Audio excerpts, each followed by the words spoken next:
राज्याचे मुख्यमंत्री देवेंद्र फडणवीस यांनी बुधवारी विधान परिषदेत एका प्रश्नाला उत्तर देताना राज्यात इलेक्ट्रिक वाहनं करमुक्त होतील अशी घोषणा केली।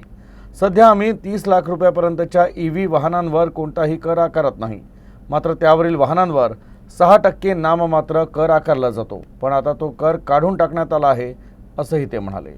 50% वर वाहनही ई व्हेकल्स आहेत। ई व्हेकल्सचं रजिस्ट्रेशन मोठ्या प्रमाणात वाढलेलं आहे।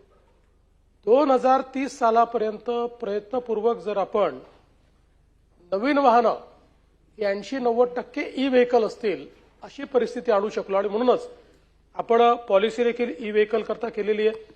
आता 4 व्हीलर मध्येही उदाहरणार्थ महिंद्राने 30-32 लाखाच्या सेगमेंटमध्ये खूप चांगली एकदम वर्ल्ड क्लास गाडी आणलेली आहे, जिला फार डिमांड आहे। म्हणजे असं मागच्या काळामध्ये सुमो मग स्कॉर्पिओ यांनी मार्केट स्टॉर्म केलं, तशा प्रकारचं मार्केट स्टॉर्म ही करू शकते।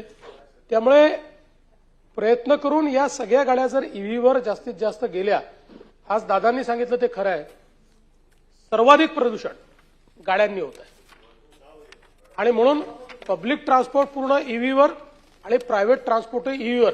2 व्हीलर तर आता नॉन ईव्ही घेतच नाही कोणी, म्हणजे 2 व्हीलर सगळ्या जवळजवळ हळूहळू ईव्हीकडे शिफ्ट झाल्या, 4 व्हीलरही ईव्हीकडे शिफ्ट झाल्या, तरच हा प्रश्न आपला सॉल्व्ह होणार आहे।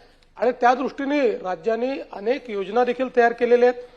मोठं ई चार्जिंगचं इन्फ्रास्ट्रक्चर आपण तयार करतो, आणि सगळ्यात महत्त्वाचं मला एक गोष्ट सांगितली पाहिजे की पुणे आणि संभाजीनगर या 2 ठिकाणी इलेक्ट्रिक व्हेकल मॅन्युफॅक्चरिंगचे एवढे मोठे प्रकल्प आता सुरू होत आहेत की महाराष्ट्र इलेक्ट्रिक व्हेकलचं नॅशनल कॅपिटल बनत आहे, आणि म्हणून मला असं वाटतं की यातनं आपण प्रदूषण मोठ्या प्रमाणात कमी करू शकतो।